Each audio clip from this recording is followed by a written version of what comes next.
नमस्कार दोस्तों, हमारे इस यूट्यूब प्लेटफॉर्म पे आपका स्वागत है। आज हम मध्य प्रदेश के करंट अफेयर्स के बारे में देखेंगे। मध्य प्रदेश का 2020 का जो कंप्लीट करंट अफेयर्स है उसके बारे में हम देखेंगे। इसके दो पार्ट आपको मिलेंगे। ये पहला वाला पार्ट होगा और इसका एक और पार्ट आपको देखने को मिलेगा। ये वाला जो करंट अफेयर्स का वीडियो है ये मुख्यतः MPPSC प्री 2020 और MP पुलिस कांस्टेबल मात्र 2 एग्ज़ाम के पॉइंट ऑफ व्यू से ये वीडियो जो है वो बनाया जा रहा है ना। चलिए स्टार्ट करते हैं इस वीडियो को। सबसे पहले हम देखते हैं, इसमें आपको जुलाई तक का करंट अफेयर्स मिलेगा। ये जो है जनवरी से लेके जुलाई तक का करंट अफेयर्स आप देख रहे हैं। जनवरी से लेके जुलाई 2020 तक का, अगस्त से लेके दिसंबर तक का जो वीडियो है वो आपको हाल ही के दिनों में आपको हमारे इसी यूट्यूब प्लेटफॉर्म पे मिल जाएगा। सबसे पहले हम देखते हैं, केंद्र सरकार ने मार्च 2020 को चंबल अभ्यारण्य को पारिस्थितिक रूप से संवेदनशील क्षेत्र घोषित किया है। तो आपको याद रखना है चंबल अभ्यारण्य के बारे में, ये मध्य प्रदेश के कुछ भाग को छूता है, इसलिए इसके बारे में याद रखना है। इसकी स्थापना जो है ये 1979 में की गई थी। और पूछा जा सकता है कि हाल ही में किस अभ्यारण्य को संवेदनशील क्षेत्र के रूप में घोषित किया गया है, और ये जो है वो मुरैना वाला जो क्षेत्र है उसको टच करता है। इतनी चीज़ें आपको इसके बारे में याद रखनी है। नेक्स्ट हम बात करते हैं भारत वन स्थिति रिपोर्ट 2019 के बारे में। बहुत ज़्यादा चांसेस हैं इसके पूछे जाने के। देश में कुल जो वन एवं वृक्षारोपण है, मतलब टोटल फॉरेस्ट के बारे में यदि हम बात करते हैं तो ये आपको याद रख लेना है। आंकड़े 8,07,276 वर्ग किलोमीटर जो है ये आपको मिलेगा। ठीक है, मध्य प्रदेश अभी भी टॉपर बना हुआ है। आपसे पूछा जाता है कि वन स्थिति रिपोर्ट 2019 के अकॉर्डिंग भारत में सर्वाधिक वन क्षेत्रफल वाला राज्य कौन सा है, तो वो मध्य प्रदेश है। आपको याद रखना है उसका जो क्षेत्रफल है वो है 77,482 वर्ग किलोमीटर हो गया है। ये लिखा है अभी भी क्या है, ये पूरे देश में टॉप पर बना हुआ है। और यदि आपसे ये पूछा जाता है कि भारत वन स्थिति रिपोर्ट 2019 के अकॉर्डिंग मध्य प्रदेश में कौन से जिले में सर्वाधिक फॉरेस्ट है, तो ये आपको बताना है बालाघाट में है स्थित है। इसकी PDF भी आपको हमारे WhatsApp पे अवेलेबल होगी, जिसका नंबर आपको लास्ट में दे दिया जाएगा। ठीक है, नेक्स्ट हम बात करते हैं पन्ना टाइगर रिजर्व में बाघ महोत्सव का आयोजन किया गया है। ये मोस्ट इंपॉर्टेंट है, आपसे पूछा जा सकता है कि कौन से टाइगर रिजर्व में, मध्य प्रदेश के कौन से टाइगर रिजर्व में बाघ महोत्सव का आयोजन किया गया था, तो ये है पन्ना टाइगर रिजर्व। मध्य प्रदेश में लगभग 6 टाइगर रिजर्व हैं, जिनमें कान्हा किसली जो है वो सबसे पहले, जो कान्हा किसली जो है ये मध्य प्रदेश का पहला टाइगर रिजर्व है। लगभग 1974 में इसको टाइगर रिजर्व घोषित किया गया था। मध्य प्रदेश का सबसे बड़ा टाइगर रिजर्व है। यदि आपसे पूछता है कि सबसे ज़्यादा टाइगर रिजर्व, सबसे ज़्यादा टाइगर कहाँ है, तो ये आपको याद रखना है पेंच, जो कि शिवनी में स्थित है, उसमें सबसे ज़्यादा जो है वो टाइगर पाए जाते हैं। अभी आपको ये याद रखना है कि बाघ महोत्सव का आयोजन किस टाइगर रिजर्व में किया गया था। ठीक है, नेक्स्ट है, आगे बढ़ते हैं। भोपाल की नाम की रानी सुलेहा सुल्तान का 80 वर्ष की आयु में निधन हो गया है। तो आपको जब आप हिस्ट्री पढ़ते हैं भोपाल रियासत के बारे में, तो हम देखते हैं दोस्त मोहम्मद खान है भोपाल की स्थापना की थी, और उसमें फिर एक समय बाद जो है वो बेगमों का राज आता है। मतलब बेगमों ने क्या किया है, भोपाल में शासन किया है। तो उन्हीं में से एक बेगम है सुलेहा सुल्तान। पूछा जा सकता है इनके बारे में।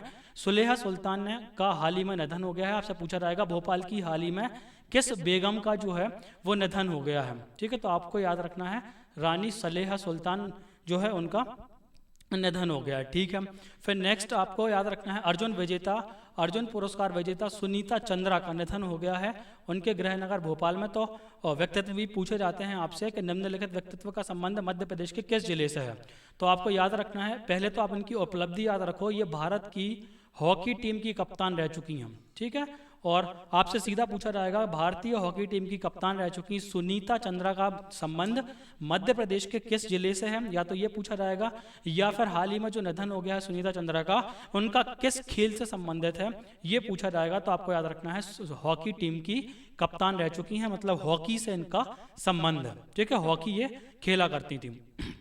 ठीक है, फिर नेक्स्ट आता है प्रधानमंत्री राष्ट्रीय बाल पुरस्कार 2020 की घोषणा की गई थी। इसमें 2 लोग मध्य प्रदेश की 2 बाल कलाकार थे, जिसमें रिया जैन, ठीक है, याद रखना है किस से संबंधित है रिया जैन, ये है चित्रकला से, और किस जिले से संबंधित हैं, तो ये है भोपाल से। और सुदीप्ति हजेला ठीक है, इनका नाम याद रखना है। और ये किस खेल से संबंधित है? अश्वारोहण से। और इंदौर इनका जो है जिला है। तो राष्ट्रीय बाल पुरस्कार जो प्रधानमंत्री के द्वारा दिए जाते हैं, प्रधानमंत्री राष्ट्रीय बाल पुरस्कार 2020 में मध्य प्रदेश की 2 बच्चियों को दिए गए हैं, रिया जैन और सुदीप्ति हजेला। उनका खेल और उनसे संबंधित जिले के बारे में आपको याद रखना है। ठीक है, फिर नेक्स्ट आते हैं इकबाल सिंह बैस को। आपको पता है 22 मार्च को नई सरकार बनी थी और 24 मार्च 2020 को मध्य प्रदेश के नए मुख्य सचिव के रूप में इकबाल सिंह बैस को चुना गया था। मध्य प्रदेश के पहले जो मुख्य सचिव थे उनका नाम याद रखना है, मुझे जहां तक याद आ रहा है कामत साहब थे। ठीक, और अभी जो है वो है आपका इकबाल सिंह बैस। ठीक है, इनका नाम आपको याद रखना है, मध्य प्रदेश के मुख्य सचिव इनको नियुक्त किया गया था। फिर नेक्स्ट आता है निमाड़ मिर्च महोत्सव। ये मोस्ट इंपॉर्टेंट है, आपका पूछा जा सकता है आपसे, निमाड़ मिर्च महोत्सव का आयोजन मध्य प्रदेश के किस जिले में किया गया है? तो आपको पता है मध्य प्रदेश के 2 जिले हैं, ठीक है, जिन्हें निमाड़ के नाम से जाना जाता है। एक है पश्चिमी निमाड़ और एक है आपका पूर्वी निमाड़। ठीक है, पश्चिमी निमाड़ खंडवा को कहते हैं और पूर्वी निमाड़ खरगोन को कहा जाता है। ठीक है, तो मिर्च महोत्सव का जो आयोजन है ये किया गया था खरगोन में। ये आपको याद रखना है, राज्य में मिर्च उत्पादन को बढ़ावा देने के लिए कासवाड़ में शुरू किया गया था, जो कि खरगोन में स्थित है।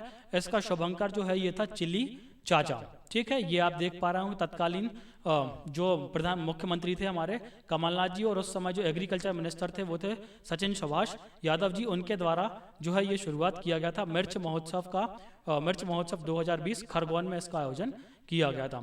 ठीक है, नेक्स्ट हम बात करते हैं नर्मदा महोत्सव की। ये हाल ही में जेल प्रहरी के एग्जाम में अभी पूछा गया है, तो आपसे भी पूछा जा सकता है, इंपॉर्टेंट है। हाल ही में नर्मदा महोत्सव का आयोजन किस जिले में किया गया है? तो ये है अनूपपुर जिला। किस स्थान पर किया गया है? अमरकंटक में किया गया है। अमरकंटक क्यों फेमस है आपको पता है? अमरकंटक से मध्य प्रदेश की 2 बड़ी नदियां नर्मदा और सोन नदी का उद्गम होता है। अमरकंटक मैकाल पर्वत पर स्थित है। यहाँ पर सोन नदी का जो उद्गम होता है वो उत्तर की ओर चली जाती है। ठीक है, सोन नदी पर जो है शहडोल में एक प्रसिद्ध बांध बना हुआ है। ठीक है, उसके बारे में भी आपको याद रखना है। बाणसागर डैम उसको कहते हैं। 1978 में उसकी आधारशिला रखी गई थी। और नर्मदा नदी के बारे में तो सभी जानते हैं। ठीक है, भोपाल में राष्ट्रीय जल सम्मेलन का आयोजन किया गया था। ये पूछा जा सकता है, ये है राष्ट्रीय स्तर का, चूंकि तो राष्ट्रीय जल सम्मेलन का जो आयोजन है ये भोपाल में किया गया था। इतना बस आपको याद रखना है। नेक्स्ट है कमलनाथ के द्वारा अभी हाल ही में मतलब उसी समय जब वो मुख्यमंत्री थे, तो माइक्रो उद्वहन सिंचाई परियोजना का शिलान्यास किया गया था। वो किस जिले में किया गया है? तो आपको याद रखना है, ये है आपका धार जिला। ठीक है, ये छोटी छोटी जो परियोजनाएं होती हैं उनके बारे में पूछ लिया जाता है। जैसे रायसेन की एक परियोजना थी, उसके बारे में अभी पिछले बार पूछा गया था। ठीक है, मोहनपुरा परियोजना। ठीक है, उसके बारे में हाल ही लास्ट टाइम पूछा गया था, तो उसके बारे में आपको याद रखना है। जो भी इंपॉर्टेंट सिंचाई परियोजनाएं होती हैं उनके बारे में आपको याद रखते चलना है। नेक्स्ट हम देखते हैं national council of applied economic research द्वारा भूमि रिकॉर्ड और सेवा सूचकांक जारी किया गया है। ठीक है, मध्य प्रदेश में भूमि रिकॉर्ड के डिजिटलीकरण में जो है सर्वश्रेष्ठ राज्य बना है, तो ये आपको याद रखना है। हाल ही में किस सूचकांक में? तो भूमि रिकॉर्ड और सेवा सूचकांक। किसके द्वारा ये जारी किया गया था?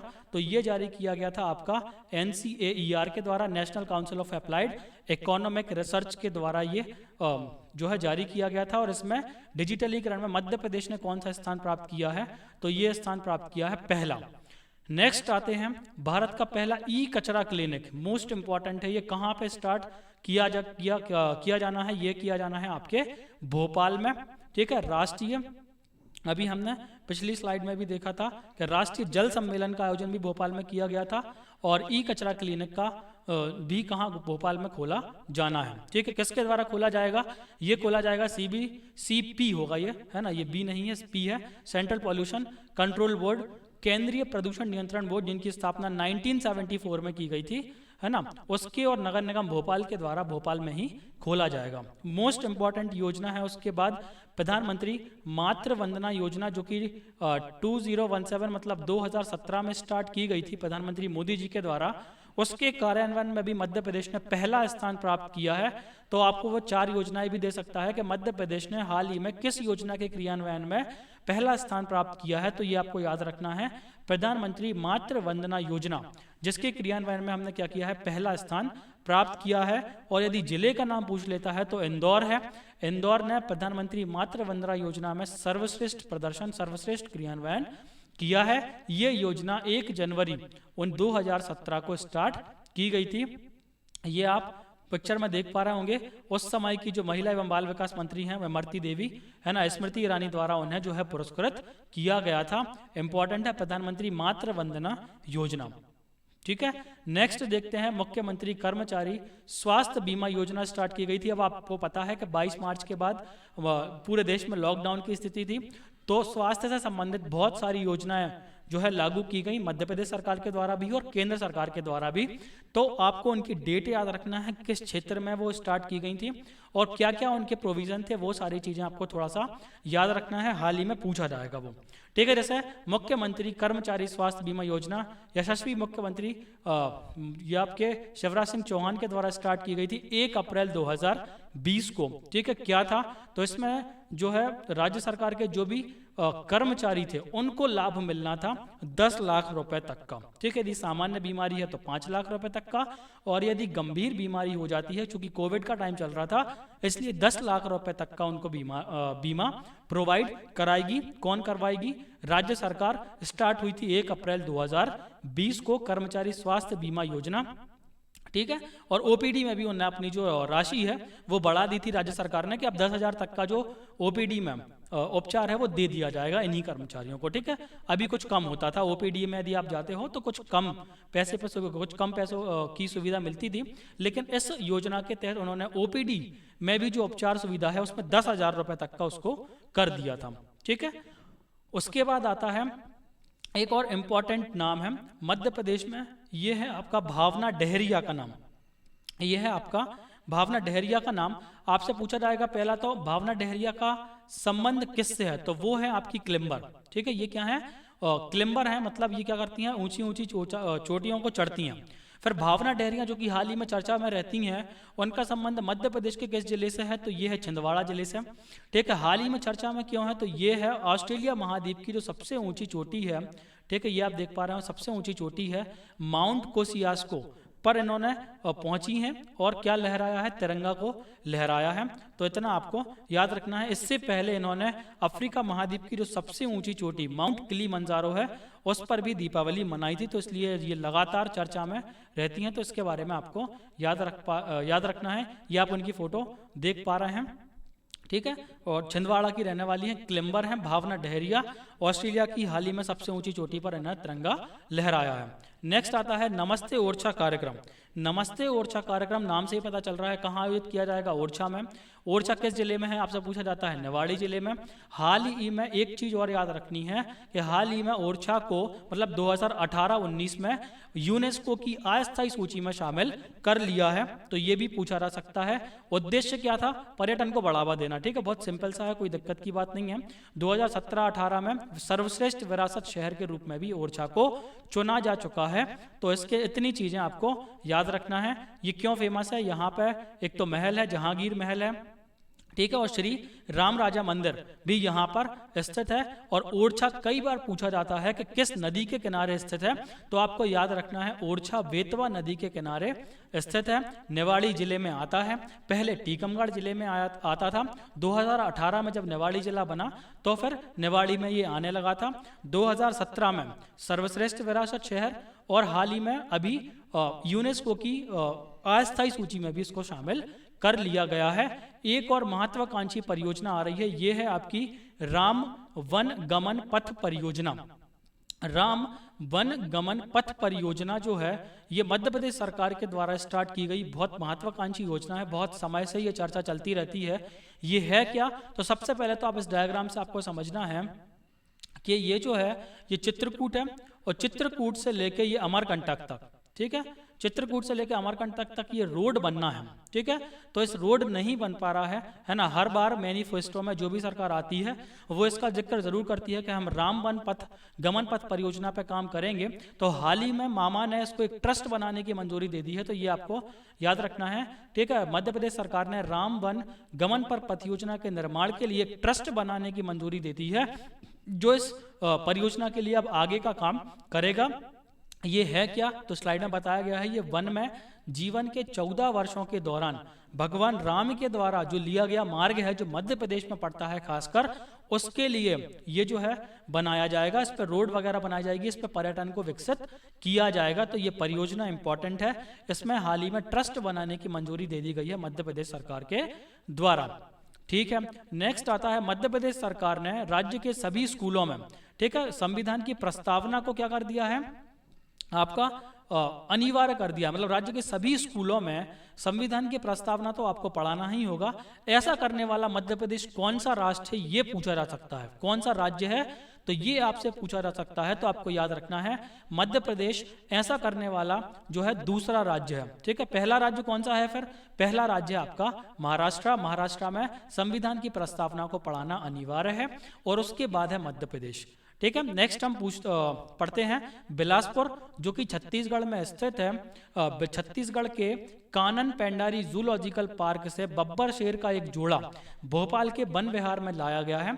तो ये लगातार चर्चा में रहती हैं, जैसे पालनपुर कूनो राष्ट्रीय उद्यान में एशियाई शेर लाने की योजना चूंकि लगातार चलती रहती है, तो इसी जो है दृष्टिकोण से हमें थोड़ा सा ये याद रखना पड़ता है। आपसे पूछा जा सकता है, छत्तीसगढ़ के बिलासपुर से हाल ही में बब्बर शेर मध्य प्रदेश के किस जो है राष्ट्रीय उद्यान में लाए गए हैं, तो आपको याद रखना है भोपाल के वन विहार में जो है लाया गया है। ठीक है, लाए गए हैं, एक जोड़ी बब्बर शेर का एक जोड़ा लाया गया है। ठीक है, नेक्स्ट है 63वीं राष्ट्रीय शूटिंग चैंपियनशिप प्रतियोगिता 2019 भोपाल में आयोजित की गई थी। सिंपल सा है। ठीक है, नेक्स्ट आता है 8 मार्च 2020 को अंतर्राष्ट्रीय महिला दिवस मनाया जाता है। आपको पता ही है, हर 8 मार्च को अंतर्राष्ट्रीय महिला दिवस मनाया जाता है। उसके दौरान राष्ट्रपति के द्वारा जो है नारी शक्ति पुरस्कार प्रदान किए गए थे। बहुत सारी नारियों को दिए गए थे, लेकिन हमें एक नाम जो याद रखना है वो है अवनी चतुर्वेदी का। अवनी चतुर्वेदी का नाम आपको पता है, फाइटर जेट उड़ाने वाली पहली महिला है ना। इनका संबंध मध्य प्रदेश के रीवा जिले से है, इसलिए इनके बारे में थोड़ा सा आपको याद रखना है। हाल ही में मध्य प्रदेश की किस महिला को नारी शक्ति पुरस्कार से सम्मानित किया गया है, या फिर हाल ही में नारी शक्ति पुरस्कार से सम्मानित अवनी चतुर्वेदी का संबंध मध्य प्रदेश के किस जिले से है, ये पूछा जा सकता है। तो आपको याद रखना है रीवा जिले से इनका संबंध है। लगातार ये चर्चा में रहती हैं। नेक्स्ट आपका मध्य प्रदेश पुलिस ने घर बैठे प्राथमिकी दर्ज, ठीक है, मतलब FIR, ये सीधा लिखा है यहाँ पे, FIR जो ये योजना है, FIR आपके द्वार, एक योजना की शुरुआत की गई है। ये योजना 11 मई, ठीक है, 2020 से लागू होगी। इसके बारे में थोड़ा सा याद रख लेना है। मध्य प्रदेश सरकार के द्वारा एक योजना चलाई गई है, FIR आपके द्वार, 11 मई 2000 से ये लागू होगी। ठीक है, नेक्स्ट है मुख्यमंत्री कोविड-19 योद्धा कल्याण योजना। मैंने बताया था अभी कोविड के समय मध्य प्रदेश सरकार के द्वारा बहुत सारी योजनाएं जो है वो चालू की गई थी। ठीक है, उसी कड़ी में ये योजना है, तो आपको याद रखना है ये स्टार्ट कब हुई थी, तो इनकी डेट जरूर याद रख लेना है। PSC हो चाहे पुलिस हो, है ना, दोनों विभाग के द्वारा इनकी डेट वगैरह पूछी जा सकती हैं, या किस लिए स्टार्ट हुई थी ये पूछा जा सकता है। तो ये हो गया आपका प्रारंभ कब हुई थी, ये हुई थी 30 मार्च 2020 को। योजना का लाभ किसको मिलने वाला है, तो ये है राज्य सरकार के विभागों के कर्मचारी और उसके जो भी नियुक्त स्थायी अस्थायी सामुदायिक स्वास्थ्य करता है उनको मिलने वाला है।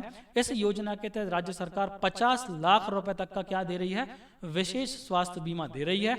आपको पता है जो भी कोविड-19 योद्धा है उसको यदि कोई दिक्कत होती है तो 50 लाख रुपए तक का विशेष बीमा इसमें कवर करवाया गया है। जहां तक ये योजना बंद हो गई है ना, एक निश्चित समय के लिए मध्य प्रदेश सरकार के द्वारा इसको स्टार्ट किया गया था।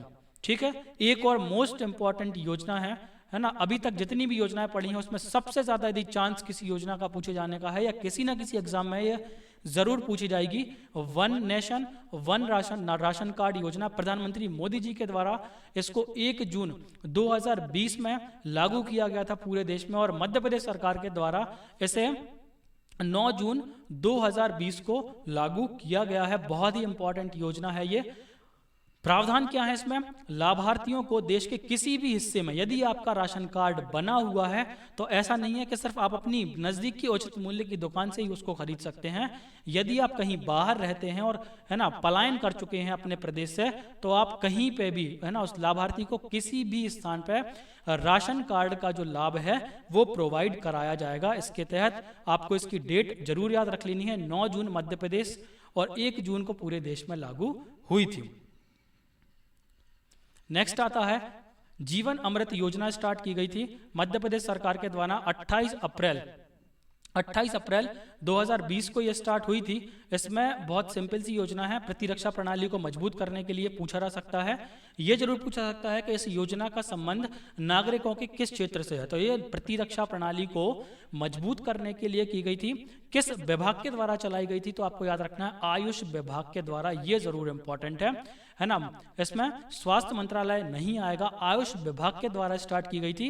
इसमें आपको पता है मध्य प्रदेश सरकार के द्वारा ये जो आप देख पा रहे हैं त्रिकूट चूर्ण का जो है पैकेट वितरित किए गए थे। ये काढ़ा टाइप का था जो मध्य प्रदेश सरकार के द्वारा जो है वो वितरित किया गया था, है ना। ये इम्यूनिटी पावर बढ़ाने के लिए मुख्यतः जो चलाई गई योजना है 28 अप्रैल 2020 को चलाई गई थी। नाम है इसका जीवन अमृत योजना। नेक्स्ट योजना आती है निष्ठा विद्युत मित्र योजना। निष्ठा विद्युत मित्र योजना ये भी एक महत्वाकांक्षी योजना है। मध्य प्रदेश के जो उस समय ऊर्जा मंत्री थे प्रद्युम्न सिंह, मध्य प्रदेश के सीहोर से स्टार्ट हुई थी। ये 10 जून 2020 को इसे लागू किया गया था। और होता क्या था इसमें? होता ये था कि योजना में निष्ठा विद्युत मित्र ये योजना मुख्यतः महिलाओं के लिए स्टार्ट की गई थी। पहली चीज तो आपको ये याद रखना है। दूसरी चीज ये है इसमें निष्ठा विद्युत मित्र बनाए गए थे जो कि बिजली की चोरी को रोकने के लिए काम करते थे और बिजली भरने के लिए प्रोत्साहित करते थे लोगों को, है ना। तो ये एक बहुत महत्वाकांक्षी योजना थी मध्य प्रदेश सरकार की निष्ठा विद्युत मित्र योजना, है ना। महिलाओं के लिए खुले तरक्की के द्वारा आप ये देख पा रहे हैं। तो मुख्यतः ये योजना महिलाओं के लिए ही चालू की गई थी। ठीक है।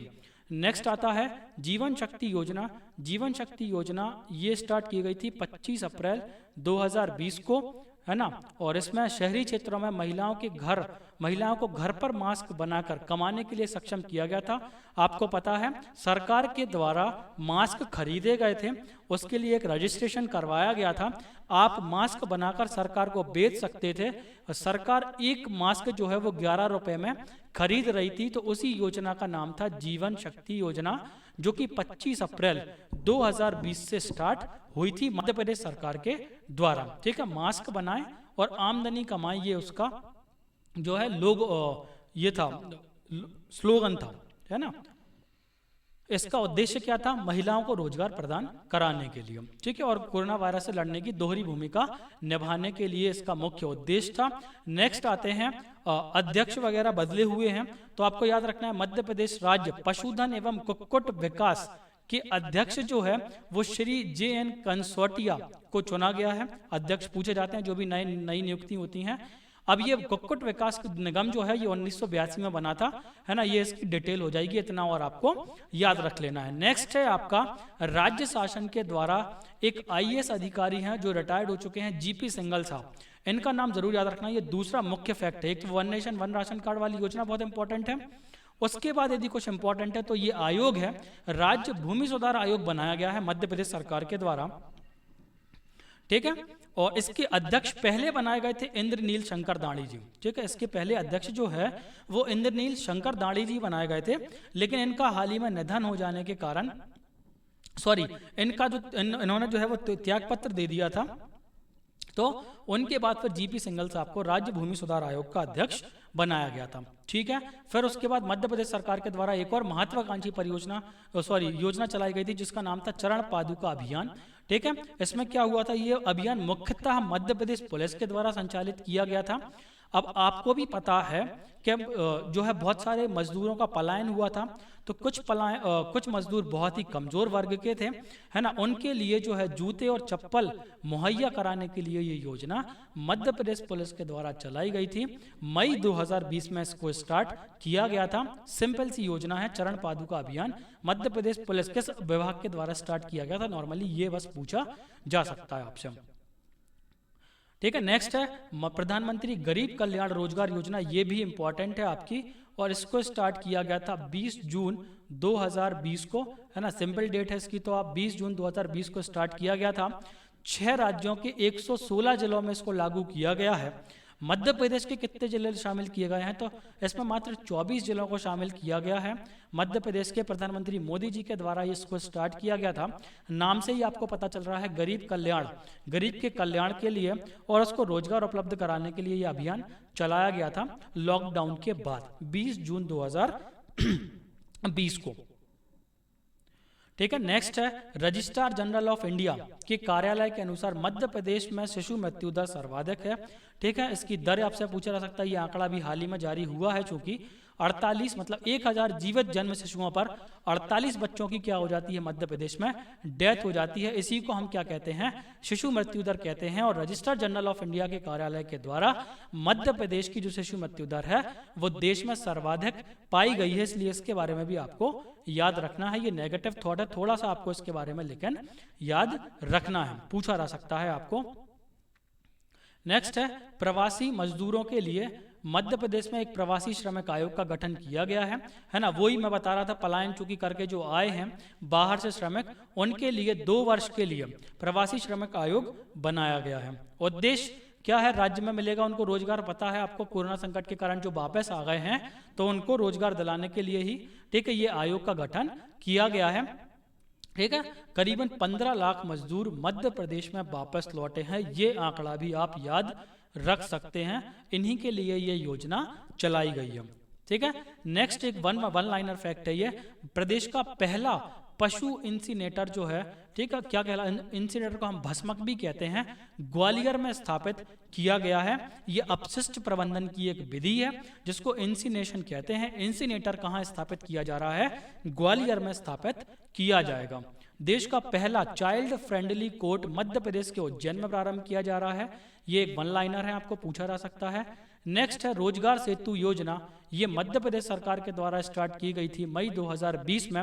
वही पलायन जो हुआ है, ठीक है, उनके लिए रोजगार दिलाने के लिए इस योजना की शुरुआत दूसरे राज्यों से लौटे प्रवासी मजदूरों को रोजगार दिलाने के लिए की गई है। तो चूंकि बहुत सारी योजनाएं पलायन से संबंधित हैं, तो आपको जरूर याद रख लेना है। आपसे पूछा जा सकता है कि निम्नलिखित में से कौन सी योजना बाहर से लौटे प्रवासी मजदूरों के लिए नहीं है। तो 3 योजनाएं ऐसी होंगी जो बाहर से लौटे मजदूरों के लिए होंगी और एक ऐसी होगी जो अन्य के लिए हो सकती है। तो थोड़ा सा उद्देश्य और प्रावधान भी आपको योजनाओं के याद रखने हैं। इसके लिए मध्य प्रदेश सरकार के द्वारा एक रोजगार सेतु पोर्टल भी शुरू किया गया है, आप जाके उस पर देख सकते हैं। फिर आपको बहुत इंपॉर्टेंट पता ही है कि मध्य प्रदेश के जो तत्कालीन राज्यपाल थे लालजी टंडन का निधन हो गया था, तो फिर यूपी की जो राज्यपाल हैं आनंदीबेन पटेल को मध्य प्रदेश के अतिरिक्त प्रभार के रूप में दिया गया था। ठीक है। यदि हम लालजी टंडन के बारे में थोड़ा सा देखते हैं तो वो मध्य प्रदेश के कौन से नंबर के राज्यपाल थे, तो वो 22वें नंबर के राज्यपाल थे। जन्म कहाँ हुआ था, लखनऊ में हुआ था। और इसके पहले भी वो उत्तर प्रदेश के राज्यपाल थे। और जहाँ तक मुझे याद आ रहा है उनकी एक आत्मकथा है या उनके द्वारा एक पुस्तक लिखी गई है, हमारा लखनऊ। ठीक है, तो उसको भी आप याद रख सकते हैं। ये आप जो इस तरफ देख पा रहे हैं ये लालजी टंडन है और इस तरफ जो आप देख पा रहे हैं ये आनंदी बेन पटेल है। ठीक है, जो कि अभी मध्य प्रदेश और उत्तर प्रदेश दोनों की राज्यपाल हैं। ठीक है। उसके बाद आपको रीवा सोलर प्लांट के बारे में याद रखना है। आपको पता है कि हाल ही में रीवा सोलर प्लांट मध्य प्रदेश के रीवा में स्थापित एक सोलर प्लांट स्थापित किया गया था, जिसे एशिया का सबसे बड़ा प्लांट माना जा रहा है। सॉरी, लगभग 750 मेगावाट क्षमता वाली सौर परियोजना ये है। ठीक है, देखो ये आ गया, ये एशिया की सबसे बड़ी सौर परियोजना होगी। ठीक है, इसकी डिटेल जरूर पढ़ना आपको आवश्यक होगा। सौर ऊर्जा उत्पादन की इसमें 3 इकाइयां हैं। हर इकाई में 250 मेगावाट की जो बिजली है उसकी उत्पादन किया जाएगा। लगभग 500 हेक्टेयर में ये फैला हुआ है। ये इसका सबसे बड़ा जो है नेगेटिव पॉइंट कह सकते हैं। बहुत सारी जमीन कहाँ चली जाती है, इसके सोलर पैनल के नीचे दब जाती है ना। तो सबसे बड़ा सौर ऊर्जा पार्क है, लगभग 1500 एकड़। और 500 हेक्टेयर में फैला हुआ है। फिर आपसे पूछा जाएगा इसकी बिजली की सप्लाई किसको की जाएगी, तो दिल्ली मेट्रो को की जाएगी इसकी सप्लाई, और कितने % दी जा रही है, तो 76% उससे संबंधित जो बिजली है वो मध्य प्रदेश यूज करेगा, और 24% जो बिजली है वो दिल्ली मेट्रो यूज करेगा। ठीक है, विश्व बैंक के समूह की तरफ से भी इसको पुरस्कृत किया गया है, और लगभग 15 लाख टन कार्बन का उत्सर्जन, मतलब हर वर्ष जो है ये 15 लाख टन हम जो है कम उत्सर्जन करेंगे कार्बन का, ये बहुत ही बड़ा इसका प्लस पॉइंट होगा। नेक्स्ट है मध्य प्रदेश टेनिस एसोसिएशन का जो अध्यक्ष है श्री राजीव महाजन साहब को चुना गया है। तो ये एक सिंपल सा फैक्ट है, इसके नाम याद रख लेना है। राजीव महाजन जी है जो है वो अध्यक्ष चुने गए हैं मध्य प्रदेश टेनिस एसोसिएशन के। मध्य प्रदेश टेनिस एसोसिएशन का जो कार्यालय है, हेड ऑफिस जहाँ तक मुझे पता है वो जबलपुर में है, तो उसके बारे में थोड़ा सा पूछा जाता है, याद रखना। फिर है मध्य प्रदेश विद्युत नियामक आयोग। ठीक है, इसके जो अध्यक्ष हैं वो चुने गए हैं सूर्य प्रताप सिंह परिहार। ठीक है, तो ये भी नियुक्ति संबंधित है, आपको याद कर लेना है। सूर्य प्रताप सिंह परिहार को हाल ही में किसका अध्यक्ष चुना गया है, तो मध्य प्रदेश विद्युत नियामक आयोग का अध्यक्ष चुना गया है। ठीक है, नेक्स्ट है मध्य प्रदेश राज्य खनिज निगम लिमिटेड का अध्यक्ष किसे चुना गया है, तो ये है प्रदीप जायसवाल जी। ठीक है, नियुक्तियां आपसे लगातार पूछी जाती हैं एग्जाम्स में, तो उसको दृष्टिकोण से ये इंपॉर्टेंट हो जाएगा। स्थापना वर्ष कब है, तो 1962 में खनिज निगम लिमिटेड की स्थापना हुई थी। नेक्स्ट हम देखते हैं दिल्ली के बाद इंदौर में प्लाज्मा बैंक की शुरुआत हुई है। ठीक है, इंदौर में जो है प्लाज्मा बैंक की शुरुआत हुई है। ठीक है, इसके बारे में आपको थोड़ा सा याद रखना है। भारत का पहला प्लाज्मा बैंक दिल्ली में शुरू किया गया था, और उसके बाद दूसरा प्लाज्मा बैंक इंदौर में शुरू किया गया था। तो आपसे पूछता है प्रदेश का पहला प्लाज्मा बैंक कहाँ स्टार्ट हुआ था, तो ये भी क्या हो जाएगा आपका इंदौर ही हो जाएगा। ये लिखा आ गया मध्य भारत की पहली प्लाज्मा बैंक कहाँ स्थापित हुई थी, तो इंदौर में ही स्थापित हुई थी। अरबिंदो मेडिकल कॉलेज से इसको शुरू किया गया था मध्य प्रदेश के तत्कालीन स्वास्थ्य मंत्री नरोत्तम मिश्रा जी के द्वारा।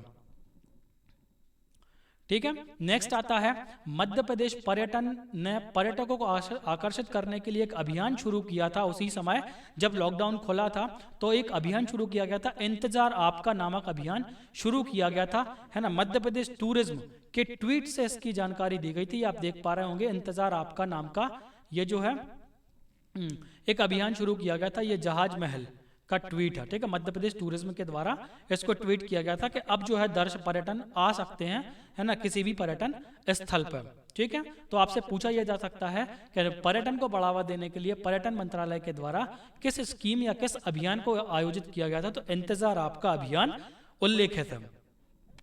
नेक्स्ट है आपका मध्य प्रदेश में कई स्थानों पर हजारों साल पुराने शैल चित्र मौजूद हैं। ठीक है, उन्हीं में से एक स्थान है नरसिंहपुर जिले के करेली वन क्षेत्र का एक गांव है बेनैकी गांव, ये मोस्ट इंपॉर्टेंट है, इसके बारे में आपको जरूर याद रख लेना है। शक्कर नदी के आसपास अभी नवीन प्राचीन शैल चित्र मिले हैं। ठीक है, अभी तक हम सबसे पुराने मानते आ रहे हैं भीमबेटका की गुफाओं को, ठीक है, जो कि सबसे पुराने शैल चित्र माने जाते हैं। तो हाल ही में नरसिंहपुर जिले के करेली वन क्षेत्र के बेनैकी गांव में भी, है ना, शक्कर नदी के किनारे प्राचीन जो है शैल चित्र मिले हैं। ठीक है, तो इनके बारे में भी आपको थोड़ा सा याद रखना है। प्रद्युम्न सिंह को मध्य प्रदेश राज्य नागरिक आपूर्ति निगम का अध्यक्ष बनाया गया है। पता है आपको, प्रद्युम्न सिंह कांग्रेस छोड़कर बीजेपी में आए थे, तो उनके बाद फिर उसके बाद उनको क्या बनाया गया था, आपूर्ति निगम, जो राज्य नागरिक आपूर्ति निगम होता है उसका अध्यक्ष बनाया गया है। इस निगम के अध्यक्ष वगैरह को क्या होता है, कैबिनेट मंत्री का दर्जा प्राप्त होता है। ठीक है, नेक्स्ट है 10वीं की परीक्षा में 98% अंक लाने वाली रोशनी, इनका नाम आपको जरूर याद रख लेना है। क्या किया गया है इनको, महिला एवं बाल विकास विभाग ने अपना ब्रांड एम्बेसडर बनाया है।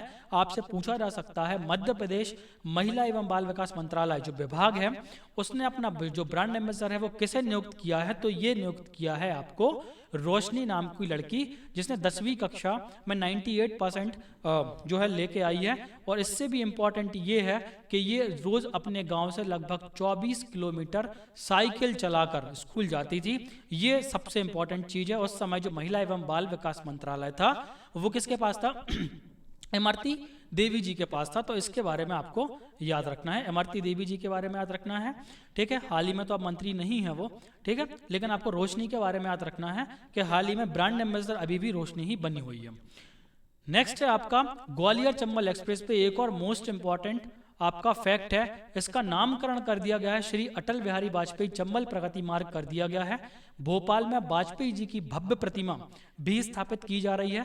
अटल बिहारी वाजपेयी के सम्मान में स्वशासन दिवस के रूप में मनाया जाता है। ये इसकी डिटेल हो जाएगी। आपको इसके नामकरण के बारे में याद रखना है। और आपको ये पूछा जा सकता है कि जो ग्वालियर चंबल एक्सप्रेस वे है वो कितना लंबा है, तो वो आपको याद रखना है, लगभग 404 किलोमीटर लंबा है। ये कानपुर के कोटा से, है ना, एक वैकल्पिक मार्ग प्रदान करता है और सीधे दिल्ली मुंबई कॉरिडोर में क्या हो जाता है, शामिल हो जाता है। तो ये चंबल की जो है लोगों के लिए बहुत बड़ी सौगात है ये, है ना। अभी जो है वो नगरीय मंत्री कौन है, इसके जो सड़क परिवहन मंत्री हैं वो है नितिन गडकरी साहब, जिनकी सहायता से ये इनॉग्रेशन किया गया था चंबल एक्सप्रेस वे का। ठीक है, इसका नामकरण कर दिया गया है अटल बिहारी वाजपेयी जी के द्वारा, वाजपेयी जी के नाम पर। ये जो आप सोलर पैनल देख रहे हैं, ये तैरते हुए सोलर पैनल है। नया कॉन्सेप्ट आया है ये मध्य प्रदेश में पावर हब के रूप में पहचान बना चुके खंडवा को। खंडवा में अब क्या किया जाएगा, विश्व का सबसे बड़ा पानी पर तैरने वाला सोलर एनर्जी प्लांट, ठीक है, पानी पर तैरने वाला जो सोलर एनर्जी प्लांट है वो बनाया जाएगा। आपसे पूछा ही जाएगा कि जो विश्व का सबसे बड़ा तैरने वाला सोलर एनर्जी प्लांट है वो मध्य प्रदेश के किस जिले में बनाया जाएगा, तो आपको याद रखना है ये बनाया जाना है आपके खंडवा जिले में। ठीक है, और इसके लिए ओमकारेश्वर बांध के जलाशय का चयन प्रस्तावित है। लगभग 6000 मेगावाट क्षमता के फ्लोटिंग सोलर पैनल जो हैं वो इसमें लगाए जाएंगे। बहुत ही इंपॉर्टेंट है, लगभग 600 मेगावाट, सॉरी माफ कीजिएगा, है ना, लगभग 600 मेगावाट की ऊर्जा का उत्पादन होगा। अब आपको याद रखना है जो अब तैरते हुए सोलर पैनल लगाए जा रहे हैं उससे 6000 मेगावाट क्षमता की बिजली उत्पादित की जा रही है। और जो रीवा में सोलर प्लांट लगा है उसमें 750 मेगावाट की बिजली का उत्पादन किया जा रहा है। 250 मेगावाट के 3 जो है सोलर पैनल उसमें है 250। उसके बाद नेक्स्ट आता है आपका नवीनतम, अभी स्वच्छता सर्वेक्षण 2020 के जो उस समय जून जुलाई में परिणाम आए थे, तो आपको पता है कि इंदौर ने लगातार चौथी बार भारत का सबसे स्वच्छ शहर होने का जो तमगा है वो हासिल किया है। दूसरे नंबर पर सूरत रहा है और तीसरे नंबर पर रही है नवी मुंबई। आपको पता है इंदौर ने चौथी बार जो है देश में सबसे नंबर 1 बना है और 5वीं बार भी रेस में है। ठीक है, नेक्स्ट आता है नामदेव त्यागी, कंप्यूटर बाबा के नाम से जिन्हें आप लोग जानते हैं। उन्हें नर्मदा छिप्रा मंदाकिनी नदी न्यास का अध्यक्ष बनाया गया है। आपको पता होना चाहिए कि इन नदियों के न्यास बनाए जा चुके हैं, है ना, और इन नदियों के न्यास का जो अध्यक्ष बनाया गया है वो बनाया गया है नामदेव दास त्यागी जी को। ठीक है, Madhya Pradesh right to water act, most important चीज है ये, राइट टू वाटर एक्ट अभी भारत के किसी भी राज्य में लागू नहीं है। इसकी पीडीएफ के लिए आपको इस नंबर पे आपको आप मैसेज करना है तो आपको पीडीएफ उपलब्ध हो जाएगी। ठीक है, Madhya Pradesh right to water act को लागू करने वाला क्या बन गया है, पहला राज्य बन गया है। इसकी डिटेल पीडीएफ मिलेगी, मतलब इसमें और भी चीजें जो है वो जोड़ी जाएंगी। ठीक है, याद रखना है जल का अधिकार देने वाला भारत का पहला राज्य बन गया है मध्य प्रदेश। ठीक है, नेक्स्ट है आपका प्रदेश का प्रथम पक्षी पार्क ग्वालियर में स्थापित किया जाएगा, है ना, 1 लाइनर हो जाएगा ये आपका।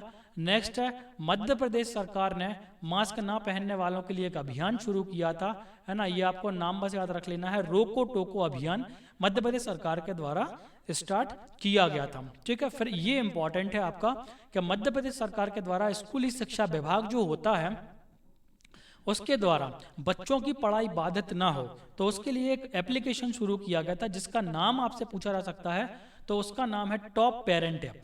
ठीक है, स्कूली शिक्षा विभाग के द्वारा इसको स्टार्ट किया गया था, लगभग वैसे ही काम करता था ये, है ना। नेक्स्ट है 25 वर्षीय दीपिका चौरसिया ने गिनीज बुक ऑफ वर्ल्ड में सबसे लंबे समय तक अभिनय करने के जो कीर्तिमान है वो स्थापित किया है। और इनका संबंध मध्य प्रदेश के इंदौर से है, इसलिए इनका जो नाम है वो आपको थोड़ा सा याद रखना है। इनका संबंध मध्य प्रदेश के इंदौर जिले से है और इन्हें सर्वाधिक लंबे समय तक अभिनय करने का कीर्तिमान स्थापित किया है। लगभग 30 घंटे और 33 मिनट तक इन्होंने अभिनय किया था। नेक्स्ट है मध्य प्रदेश के 16वें महाधिवक्ता, ठीक है, राजेंद्र तिवारी। आपसे पूछा जाएगा निम्नलिखित में से कौन से महाधिवक्ता नहीं रहे हैं, है ना। तो राजेंद्र तिवारी का नाम याद रखना है। मध्य प्रदेश के 16वें महाधिवक्ता थे राजेंद्र तिवारी, है ना। उनका क्या हो गया है, निधन हो गया है। वर्तमान में महाधिवक्ता जो है वो है पुरुषेंद्र कौरव जी, मध्य प्रदेश के वर्तमान महाधिवक्ता हैं। महाधिवक्ता कौन होता है, तो महाधिवक्ता राज्य का सबसे बड़ा विधि अधिकारी होता है। नेक्स्ट आता है, एक और योजना स्टार्ट की गई थी, हमारा घर हमारा विद्यालय, मध्य प्रदेश सरकार की द्वारा ही स्टार्ट किया गया था। इसको 27 जून 2020 को स्टार्ट किया गया था। ये योजना ऑनलाइन कक्षाओं के माध्यम से, वही टॉप पेरेंट ऐप के जैसा ही बिल्कुल था, है ना। लेकिन इसमें क्या था कि अब टीचर घर घर पढ़ाने जाने लगे थे, है ना। क्या लिखा है, अपने घर पर पढ़ने वाले बच्चों को स्कूल जैसा पर्यावरण देने के लिए ये योजना जो है वो स्टार्ट की गई थी। योजना के तहत स्कूल की घंटी छात्रों के घर सुनाई देगी, मतलब बिल्कुल वही का वही पर्यावरण बनाने के लिए ये स्टार्ट की गई थी। हमारा घर हमारा विद्यालय योजना 27 जून 2020 को स्टार्ट किया गया था, ठीक है। हर विषय के लिए 1 घंटे की कक्षाएं जो है लगाई जाती थी। तो इस नंबर पे आप जो है, ठीक है, आप इस नंबर पे जो है वो आप व्हाट्सअप कर सकते हैं, तो आपको इसकी डिटेल PDF मिल जाएगी। वीडियो देखने के लिए धन्यवाद। ये PDF यदि आप देख लेते हैं या उसको आप देख लेते हैं तो 100% बहुत ही हेल्पफुल आपको ये वीडियो होगा।